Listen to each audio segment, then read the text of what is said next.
चांदपुर गांव में 3 पक्की सहेलियां संजना, आराध्या और आयुषी रहती थी। वो तीनों एक ही स्कूल में एक ही क्लास में पढ़ती थी। छुट्टी के बाद वो तीनों एक साथ बाहर निकली। वो देखो, हमारे बर्गर वाले चाचा आ गए। ये बिल्कुल टाइम पर आते हैं हमेशा। वो तीनों बर्गर वाले के पास चली गई। बोल संजना, क्या खाएगी तू? बर्गर, मोमोज या पानी पूरी? इतने में उसी थोड़ी दूरी पर एक दूसरी लड़की बीच में बोल पड़ी। अरे वो बेचारी क्या बताएगी, वो तो बेचारी तुम दोनों के सहारे ही चाचा के बर्गर के ठेले के पास आ जाती है। अगर तुम दोनों अमीर सहेलियां उसकी जिंदगी में ना होती तो वो आज तक बर्गर की शक्ल तक नहीं देख पाती। इतना सुनते ही आराध्या और आयुषी मुस्कुराई और उस लड़की के पास चली गई। आप दोनों मेरे पास क्यों चले आई? जाओ जाओ, अपनी गरीब सहेली को बर्गर पिज्जा खिलाओ। उसके इतना बोलते ही आराध्या और आयुषी ने उस लड़की को मारना शुरू कर दिया। उन दोनों लड़कियों को रोकते रहे, लेकिन वो लड़कियां नहीं रुकी और उसे मारती रही। तूने ही कहा था ना कि हम दोनों बहुत अमीर हैं। ये ले पैसे, अपना इलाज करा लेना। उम्मीद से ज्यादा ही पैसे हैं ये। आज के बाद हमारी सहेली के खिलाफ किसी ने जरा सा भी कुछ कहा तो उसका अंजाम इससे भी खौफनाक होगा। चल संजना, अब घर चलते हैं। वो तीनों सहेलियां वहां से चली गई। तभी चाचा ने उस लड़की से कहा, बिटिया, मुझे लगता है कि आज के बाद आप किसी भी गरीब का मजाक नहीं उड़ाओगी। तो इस तरह से उन तीनों की दोस्ती के चर्चे पूरे स्कूल में थे। संजना गरीब जरूर थी, लेकिन आयुषी और आराध्या उसे इस बात का कभी भी मलाल नहीं होने देती थी। रास्ते में, मैं कितनी खुशनसीब हूँ कि मुझे तुम दोनों जैसी सहेलियां मिली। तुम दोनों इतनी ज्यादा अमीर हो, तुम दोनों के पिताजी की खुद की कंपनियां चलती हैं, फिर भी तुम दोनों मुझसे कितना प्यार करती हो। तुम दोनों को तो किसी बड़े अमीरों वाले स्कूल में पढ़ना चाहिए। अगर आगे से खुद को गरीब कहा तो मैं तेरा भी वही हाल करूंगी जो उस लड़की का किया था। तो इस तरह से उन तीनों की दोस्ती चलती रही। दिन बीतते गए और एक दिन संजना के गांव में बहुत भयंकर बाढ़ आ गई। 2-3 दिन संजना स्कूल नहीं आई। एक रोज छुट्टी के समय, आयुषी 3 दिन हो गए संजना स्कूल नहीं आई। चल उसके गांव चलते हैं, कहीं बारिश की वजह से बुखार तो नहीं आ गया। वो दोनों पैदल संजना के गांव की तरफ निकल पड़ी। जैसे ही दोनों संजना के गांव के पास पहुंची, वैसे ही कुछ पुलिस वालों ने दोनों को रोक लिया। कहाँ जा रही हो तुम दोनों? इस गांव में मेरी सहेली रहती है। अब इस गांव में कोई नहीं रहता। 2 दिन पहले इस गांव में भयंकर बाढ़ आई थी, जिससे सारे घर बह गए। बहुत सारे लोगों की तो जानें तक चली गई। जो बच गए वो किसी तरह अपनी जान बचाकर भाग गए। ये सुनकर आराध्या और आयुषी को झटका लगा। पता नहीं बेचारी कहाँ होगी, पता नहीं जिंदा भी होगी या नहीं। ऐसा मत बोल आयुषी, हम जल्द ही उसे ढूंढ निकालेंगे। उन दोनों ने संजना को ढूंढने की खूब कोशिश की, पर वो नहीं मिली। उन दोनों ने संजना के बारे में अपने अपने पिता को भी बताया। उनके पिता ने पुलिस की मदद ली, पर कुछ नहीं पता चला संजना के बारे में। फिर एक रोज स्कूल की तरफ से कहीं टूर जाने वाला था। बच्चों, इस क्लास के सभी लोगों का इस स्कूल में आखिरी साल है। इसके बाद आप सभी कॉलेज में चले जाओगे, तो इस साल को यादगार बनाने के लिए हम सभी टूर पर जाएंगे, वो भी उत्तराखंड की वादियों में। सभी बच्चे खुश हुए, लेकिन आराध्या का मन नहीं था जाने का। आराध्या, चलते हैं ना, हमारा मूड भी थोड़ा बहल जाएगा। आयुषी की जिद करने पर आराध्या मान गई। दोनों ने टूर वाली बात अपने पापा को बताई। तुम लोग इतनी दूर टूर पर जाओ, मैं तुम्हें नहीं रोकूंगा, पर तुम दोनों स्कूल बस में नहीं बल्कि अपनी कार से जाओगी। पंकज हर वक्त तुम दोनों के साथ रहेगा। आयुषी, मैंने आपके डैड से भी बात कर ली है, तुम दोनों मेरी ही कार से जाओगी। ओके? Okay uncle. अगले दिन वो लोग उत्तराखंड पहुंच गए। आयुषी, उस लड़की को देख, वो जो बकरी चरा रही है, ये तो अपनी संजना जैसी लग रही है। वो दोनों उसी लड़की के पास पहुंच गई। वो कोई और नहीं, संजना ही थी। संजना ने उन दोनों को देखा, तीनों का गला भर आया। तीनों बहुत कुछ बोलना चाह रही थी, पर आवाज ही नहीं निकल रही थी। पता है, हमने तुझे कहाँ कहाँ नहीं ढूंढा, अचानक से गायब हो गई तू। सब कुछ बताऊंगी, आओ यही पास में मेरा घर है, चलोगी नहीं? क्यों नहीं चलेंगे? हाँ चल चले। तीनों कार में बैठकर संजना के घर पहुंच गए। उसका घर कुछ खास अच्छा नहीं था। संजना के माता पिता ने खिड़की से ही उस कार को बाहर देख लिया और वो डर गए। ये इतनी बड़ी कार तो हमारे घर की तरफ आ रही है, कहीं ये लोग बैंक की तरफ से तो नहीं आए हैं? इनका आना तो बनता ही है। अगर हम टाइम पर लोन जमा कर देते तो ये लोग नहीं आते। अब ये लोग हमारे घर का सारा सामान उठाकर ले जाएंगे। संजना के पिता ये सब कुछ सोच ही रहे थे कि तभी आयुषी और आराध्या उनके घर आ गई। संजना भी साथ में थी। ये सब देखकर वो दोनों हैरान हो गए। आराध्या, आयुषी बेटा, आप दोनों यहाँ इतनी दूर? चाचा, ऊपर वाले ने आखिरकार आप लोगों से मिलवा ही दिया। आप लोग तो बिना बताए गायब हो गए। पता है, पापा भी आप लोगों को खूब ढूंढते रहे, पर आप लोग मिले ही नहीं। क्या बताऊं बिटिया, उस भयंकर बाढ़ ने तो हमारे पूरे गांव को ही उजाड़ कर रख दिया। बहुत लोग मारे गए। किसी तरह अपनी जान बचाकर हम लोग भागे। महीनों लग गए रुकने का सहारा ढूंढते ढूंढते। फिर यहां उत्तराखंड में एक दोस्त ने मेरी एक पेट्रोल पंप पर नौकरी लगवा दी। फिर लोन लेकर हमने ये छोटी सी झोपड़ी बना ली है। शकुंतला, मुझे तो यकीन ही नहीं हो रहा है कि जो मैं देख रहा हूं वो सच है या कोई सपना। सही कहा आपने। ये दोनों बहुत बड़े घर की बेटियां हैं, फिर भी हमारी संजना से इन्होंने आज तक दोस्ती नहीं तोड़ी। अगर पूरा देश ऐसा ही हो जाए तो ये देश फिर से महान बन जाएगा। अम्मा, तुम तो जानती हो कि ये दोनों मेरी बचपन की सहेलियां हैं। हम तीनों को पूरा स्कूल जानता था। एक बार तो मुझे किसी ने गरीब कह दिया तो इन दोनों ने उसकी खोपड़ी फोड़ दी। तुम तीनों की दोस्ती देखकर तो मुझे अपना पुराना भारत याद आ गया। अच्छा, तुम तीनों गप्पे मारो, मैं सबके लिए चाय बनाकर लाती हूँ। अरे नहीं अम्मा, आप तो मुझे पाप चढ़ा देंगी। मैं अभी चाय बनाकर लाती हूँ, तुम दोनों यहीं बैठो। अम्मा जी, आप दोनों बैठो, आज हम तीनों मिलकर चाय बनाएंगे, फिर आप बताना कि चाय कैसी है। हाँ माँ जी, हम तीनों बेटियों के होते हुए भला आप क्यों चाय बनाएंगी। तो इस तरह संजना, आयुषी और आराध्या किचन में चाय बनाने चली गई। धीरे धीरे शाम हो गई। तो ठीक है संजना, हम दोनों ने अब तुम्हारा घर तो देख ही लिया है, अब हम दोनों आते रहेंगे। मेरा मन तो बहुत कर रहा है कि तुम दोनों आज रात यहीं रुक जाओ, पर चाहकर भी मैं तुम दोनों को अपने घर में नहीं रोक सकती। ना ही मेरे घर में बेड है और ना ही अच्छा बिस्तर, जमीन पर गद्दा बिछाकर सोना होगा। तभी उसकी माँ ने कहा, अरे बेटा, रात होने वाली है, इतनी रात में कहाँ जाओगी। क्यों संजना, मैंने सही कहा ना। अब संजना को मजबूरी में हाँ कहना पड़ा। तभी उन दोनों ने अपने अपने पिता को फोन कर दिया। पापा, यहाँ हमें संजना मिल गई, लेकिन वो लोग जिद कर रहे हैं कि आज रात रुक जाओ, तो क्या मैं रुक सकती हूँ? ठीक है, रुक जाओ। मैं तुम्हारे प्रिंसिपल और पंकज से बात कर लेता हूँ। कल मैं भी आ रहा हूँ संजना बिटिया से मिलने। अगले दिन आराध्या के पिता भी आ गए। अरे, आप दूसरे के पेट्रोल पंप पर काम करना बंद कर दीजिए। मैंने अपने गांव के पास ही पेट्रोल पंप खोला है, आप लोग वहीं वापस चलिए, क्योंकि वो पेट्रोल पंप आपको ही मैनेज करना है। तो कुछ महीनों बाद वो लोग अपने पुराने गांव वापस आ गए। संजना के पिता पेट्रोल पंप के मैनेजर बन गए, तो संजना की गरीबी भी खत्म हो गई और वो सब खुशी खुशी रहने लगे।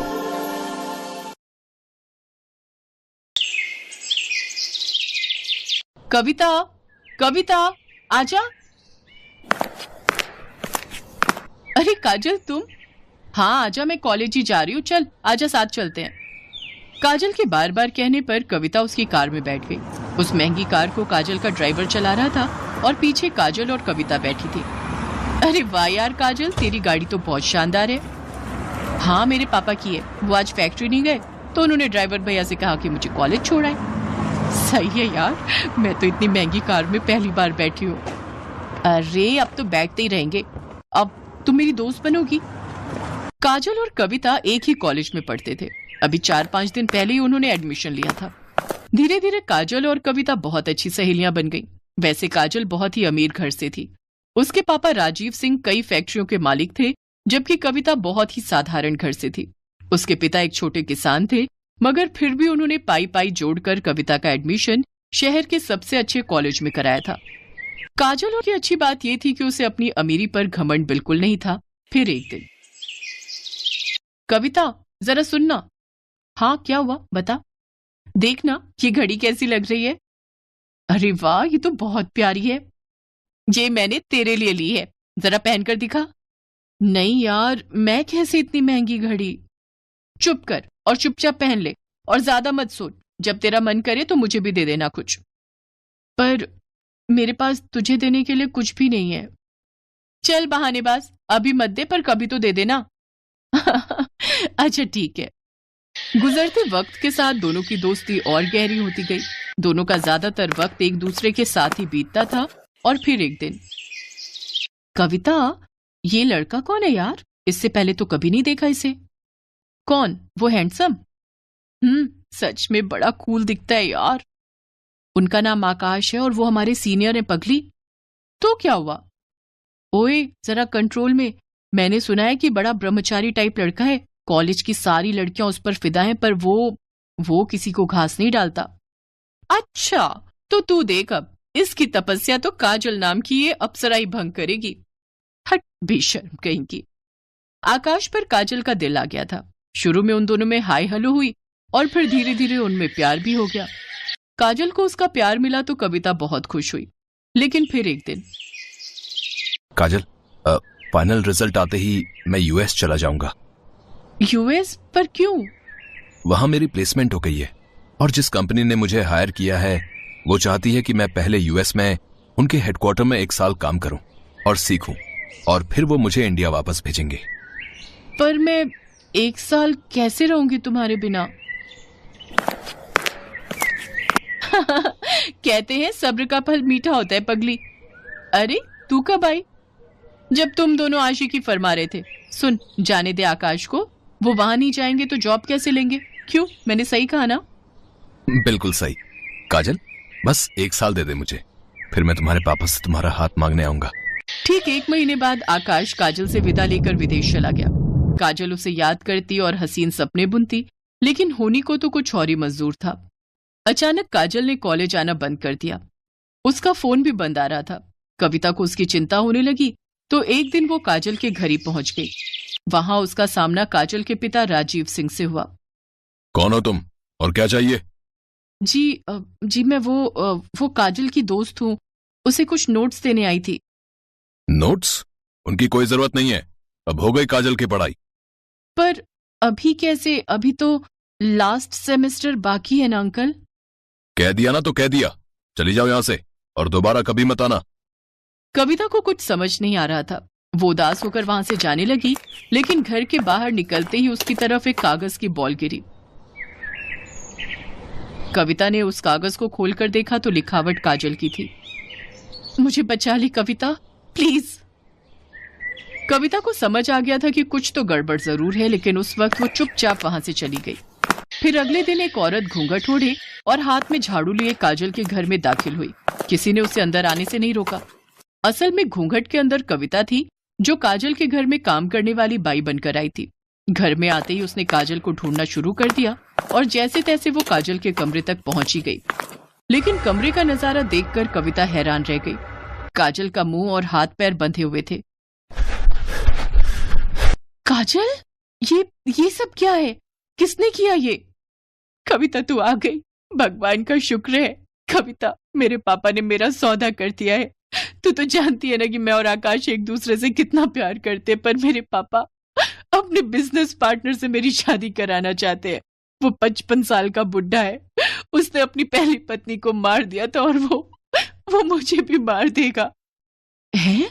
पर तेरे पापा वो ऐसा कैसे कर सकते हैं तेरे साथ?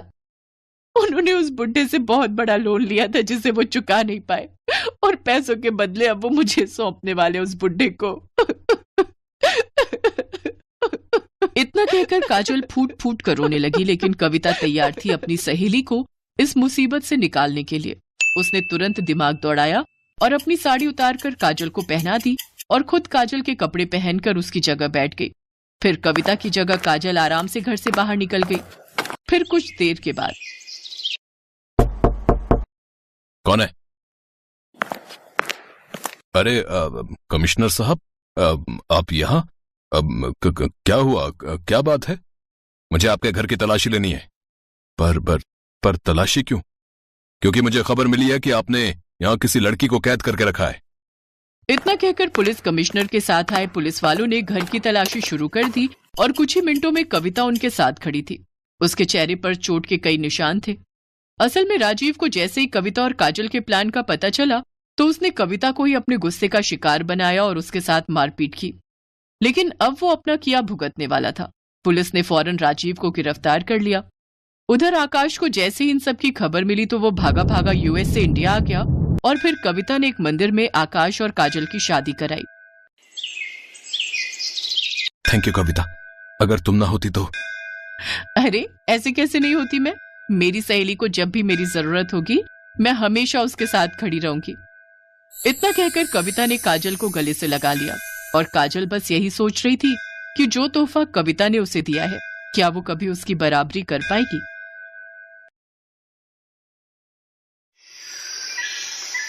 दीपक एक अनाथ लड़का था। एक बड़े स्कूल में सफाई का काम करने वाले दीनू को वो एक कचरे के ढेर के पास लावारिस हालत में मिला था। दीनू ने शादी नहीं की थी। उसने ही दीपक को पाल पोस कर बड़ा किया। दीनू ने स्कूल के प्रिंसिपल से सिफारिश करके दीपक को क्लास में सीट दिलवा दी। ताकि दीपक पढ़ लिख कर बड़ा आदमी बन सके। दीपक अब 9वीं कक्षा में आ गया था और उसके एग्जाम आने वाले थे। दीपक पढ़ने में अच्छा था, उसे अच्छे नंबर लाकर पास होना था। इसलिए दीनू के सो जाने के बाद दीपक रात में स्ट्रीट लैंप से आने वाली रोशनी में पढ़ाई करता था। दीपक की ही क्लास में स्कूल के ट्रस्टी मिस्टर मेहता का बेटा अर्जुन भी पढ़ता था। अर्जुन दीपक से बहुत चिढ़ता था। ट्रस्टी का बेटा है, इसी डर से कुछ टीचर ना चाहते हुए भी अर्जुन की झूठी तारीफ करते थे और दीपक को नीचा दिखाने में अर्जुन का साथ देते थे।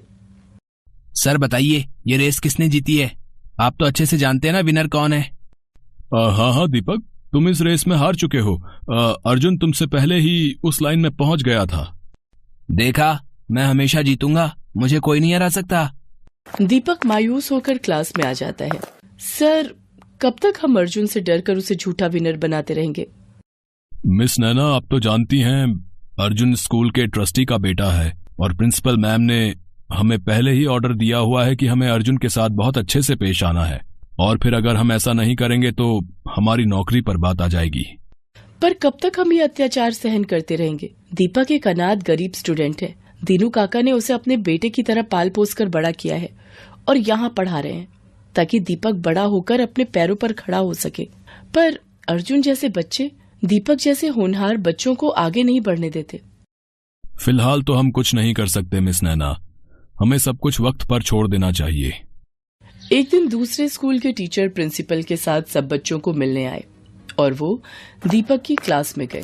उन्होंने सब बच्चों से कंप्यूटर के कुछ सवाल पूछे, पर सबसे पहले दीपक ही हाथ खड़ा करता था। प्रिंसिपल ने दूसरे स्कूल के टीचर से कहा, अरे नहीं सर, इसे कोई उत्तर नहीं आता होगा। इसके घर तो कंप्यूटर ही नहीं है। ये हमारे स्कूल की सफाई कर्मचारी का बेटा है। उसने बहुत जिद की तो हमने इस अनाथ बच्चे पर मेहरबानी करके स्कूल में सीट दे दी। नहीं सर, मुझे सचमुच इस प्रश्न का उत्तर आता है, मैंने इसके बारे में पढ़ा है। सर, अर्जुन इस प्रश्न का उत्तर जानता है। अर्जुन, इस प्रश्न का उत्तर तुम दोगे। सर, मुझे इस प्रश्न का उत्तर नहीं आता, मैंने इसके बारे में नहीं पढ़ा। सर, मुझे पता है, क्या मैं उत्तर दूं? हाँ बेटा, तुम उत्तर दो। दीपक का उत्तर सही था। दूसरे स्कूल के टीचर के साथ साथ स्कूल के सभी बच्चे दीपक के लिए तालियां बजाते हैं। प्रिंसिपल सर बिल्कुल चुप थे। अर्जुन इस बात में अपना अपमान समझता है और दीपक से बदला लेने की योजना बनाता है। मुझे इस दीपक का कुछ करना ही होगा और मुझे पता है ये इस स्कूल से कैसे निकलेगा। दीपक की परीक्षा आने वाली थी। वो परीक्षा के लिए बहुत मेहनत कर रहा था। अर्जुन स्कूल के गार्ड को धमकाकर अगले दिन होने वाली परीक्षा का पेपर चुरा लेता है और दीपक के स्कूल बैग में रख देता है और जाकर प्रिंसिपल सर को भड़का देता है। आइए सर, मैंने अपनी आंखों से दीपक को कल होने वाले एग्जाम पेपर की चोरी करते देखा है। अगर आपको यकीन नहीं हो रहा तो आप गार्ड से भी पूछ सकते हैं। गार्ड से पूछने की जरूरत नहीं है, अभी हम दीपक का बैग चेक कर लेते हैं। अर्जुन तो पहले ही दीपक के बैग में एग्जाम के पेपर रख चुका था। दीपक के बैग में एग्जाम पेपर मिल जाता है। सर, मुझे नहीं पता ये पेपर मेरे बैग में कैसे आया, मैं इसके बारे में कुछ भी नहीं जानता, मेरा विश्वास कीजिए सर। जाकर दीनू को बुला कर लाओ। हमें इस दीपक जैसे स्टूडेंट को अपने स्कूल में एक सेकंड भी नहीं रखना। अगर ये इस स्कूल में रहा तो हमारे और भी बच्चे चोर बन सकते हैं। सर, मेरा दीपक चोरी नहीं कर सकता, ये ऐसा नहीं है, मेरा विश्वास कीजिए। बाबा, मैंने चोरी नहीं की, मुझे नहीं पता मेरे बैग में ये पेपर कहां से आया। मैं कुछ नहीं सुनूंगा। मैंने तुम पर तरस खाकर कि चलो अनाथ बच्चा पढ़ लिख जाएगा, इसलिए स्कूल में एडमिशन दिया, पर दीनू शायद इस बच्चे में संस्कार नहीं आ पाए। आखिर है तो अनाथ ही, और तुम भी तो मामूली सफाई वाले हो। हमें सब पता है ये गरीब बच्चे चोर ही बनते हैं। बड़े स्कूल में पढ़ने की इनकी औकात नहीं है। इसे ले जाओ यहां से, वरना मैं पुलिस को बुला लूंगा। दीनू रोता हुआ दीपक को ले जाने लगता है। अर्जुन अपनी मक्कारी पर बहुत खुश था। प्रिंसिपल अपने ऑफिस में आ जाते हैं। तभी वहां मिस नैना आती हैं। उनके साथ स्कूल के ट्रस्टी यानी कि अर्जुन के पिता भी ऑफिस में एंट्री करते हैं। सर, आपको पता भी है आपका बेटा अर्जुन अंधकार के रास्ते पर जा रहा है। आज उसने दीपक जैसे एक होनहार बच्चे पर चोरी का झूठा इल्जाम लगा दिया। मैं चाहती तो अर्जुन को चोरी करते समय भी रंगे हाथों पकड़ सकती थी, पर शायद ये छूट जाता, क्योंकि उसे घमंड है कि वो इस स्कूल के ट्रस्टी का बेटा है। मैंने उसे चोरी करते हुए सारी रिकॉर्डिंग अपने फोन में कर ली।